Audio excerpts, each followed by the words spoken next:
Hey, what's up ladies and gentlemen, boys and girls? It's your boy Beaky, and let's review the Jurassic World Expedition, the VR experience currently available at Dave & Buster's, over 100 different locations in the United States, and it will be going eventually internationally as well. Now, is this ride actually worth the admission fee of $5? Well, I'm going to give you guys my experience with actually trying to get onto this ride, and what was it actually like once I had the headset on for myself. Now obviously I won't have any gameplay of what it actually looks like inside the headset because, well, that'd be hard to capture while on the ride, but I do have some gameplay of, well, people trying out the game and what their experience was while riding it. So first of all, this is one of those roller coaster type VR experience. You're strapped into a chair with a seatbelt. You get yourself a Vive 1, you put on the headset, and you get moved around on a vehicle, and you have to interact with dinosaurs. So when you first off pay your admission fee and actually get onto the ride, the person there at Dave & Buster's will tell you how to put the headset on, strap it into your back, tell you that you have to use the wand to scan the dinosaur, and as they move around in game environment. I will say the game looks quite decent. You're just going to be having a hard time trying to get glasses into this. Mostly everybody I saw tried to play this experience didn't have a chance to actually use their glasses just because of the plain and simple fact that the pattern that they use for these VR headsets were very, very puffy, and I may kind of understand why they use this one because they're very comfortable to wear on your head, but it doesn't allow you to put glasses on. So if you use glasses, it might be a little bit blurry for you, but as long as you center it in your head, you should be perfectly fine to go. Actually, the ride itself, well, you're going to meet dinosaurs like you saw in the Jurassic World movies. You're going to see Blue, you're going to see the big old T-Rex, and you're going to be going along this ride and you're interacting with the world by using your scanner to scan different dinosaurs that you see around the environment. In fact, I was on the ride with 3 of my friends, and I scanned only 20 dinosaurs. My other friend, he scanned 24 dinosaurs, and the girl with us, she scanned 32. We were like, how did you even see 32 dinosaurs? And that's the fun thing about a ride like this, is because you're moving around in a 3D environment and you're looking around, the vehicle feels like you're moving in around the environment. It makes you see that you're gonna probably miss stuff because you're not gonna be looking at the right direction at the right time, and you're able to see your other players with a cool little silhouette of their body. So you don't actually see somebody, human's body, sitting next to you when you look right, but you'll see the headset and you'll see the Vive controller representing their body in the virtual reality world. Really, what makes this experience so nice, though, is the fact that the chairs actually move up and down and make it feel like you're on a roller coaster at different parts of the ride, going fast, using the vehicle to push objects out of the way, while Blue, the dinosaur, the raptor from the movies, is running right alongside of you in different segments. Or there might be a pterodactyl flying above you and you're looking up trying to scan it, or there might be a big old tall dinosaur that goes above your vehicle and you turn your head like, whoa, that thing looks huge. That's the biggest thing here, guys. The scale looks amazing, and because they synced up the headsets with the chairs moving around, you really feel like you're on a vehicle. And along with this, they have wind actually blowing at you to simulate actually moving fast, or if you're about to fall off. There's a segment in the virtual reality experience where you're almost falling off a bridge, and when you're falling down, they have that big old water dinosaur. I don't remember what it's called, but the huge water dinosaur comes up and almost eats you, and it actually feels like you're falling inside of his mouth. And then we get saved by a helicopter and we fly around the park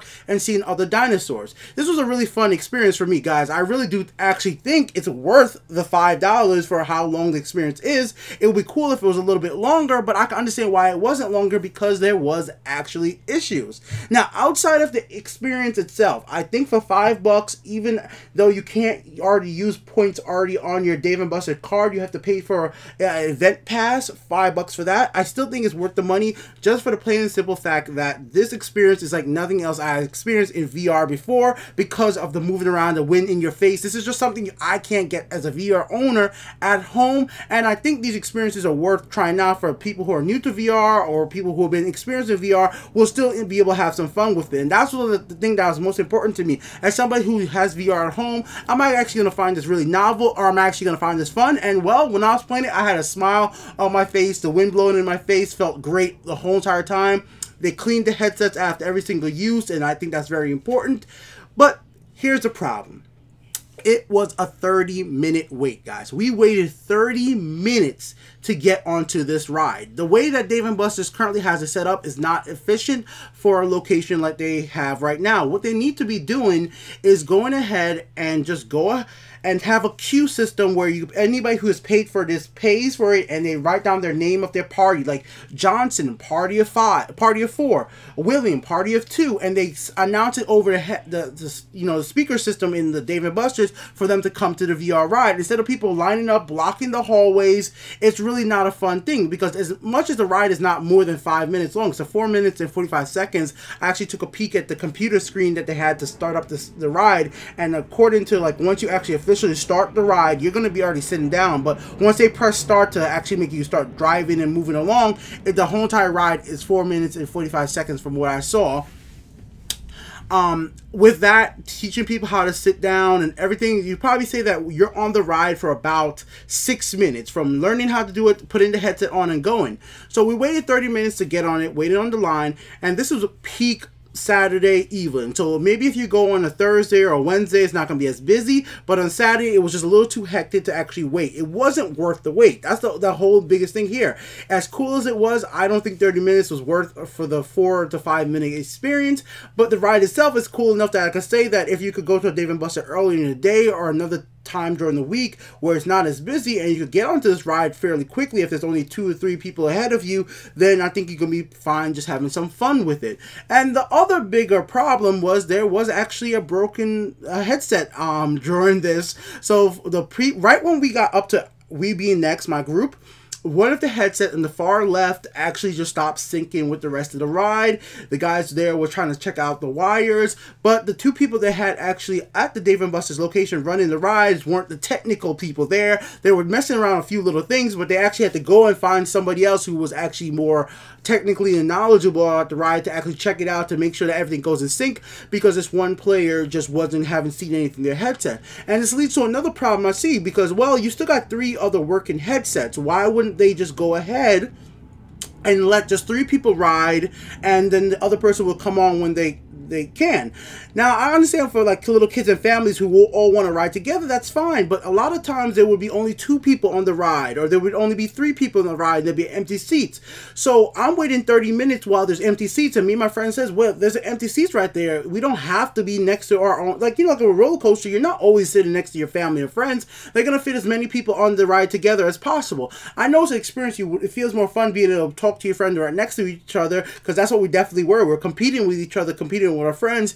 But when you have a line that's 30 minutes long and there's no way the people could really move away unless they want to lose their spot in the line, well, it'd be better off to just fit as many people on the ride and tell them just to have fun. And it's not like you're interacting with the other people next to you in the sense that you don't have to touch them. The seats are far enough apart, and just let as much people on the ride as once and just keep the line flowing smoothly as possible. And I also think that if there is somebody who's technically able to set up their PC, set up the ride, there should be the person who normally handles the ride, and not just like a regular Dave & Buster's associate who, when there's technical issues like this, that just basically stops everything. So like I said, we had 30-minute wait, and like 5 minutes of that was just us waiting for the technical dude to come and try to fix the one headset that wasn't being in sync for whatever reason.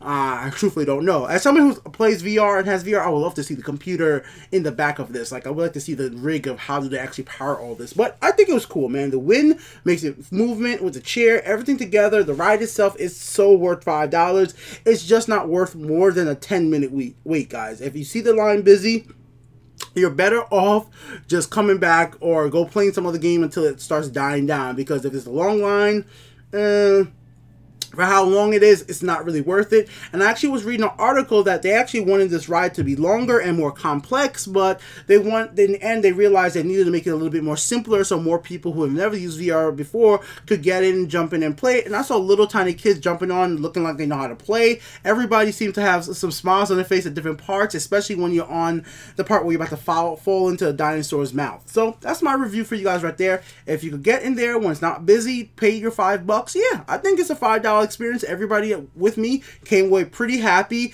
The wind in our face makes it so once we take off the headset, we felt cool, we felt nice. You never felt hot in the seat or anything like that. The seats were very comfortable, actually. You're strapped in and you really feel like you're on a moving vehicle.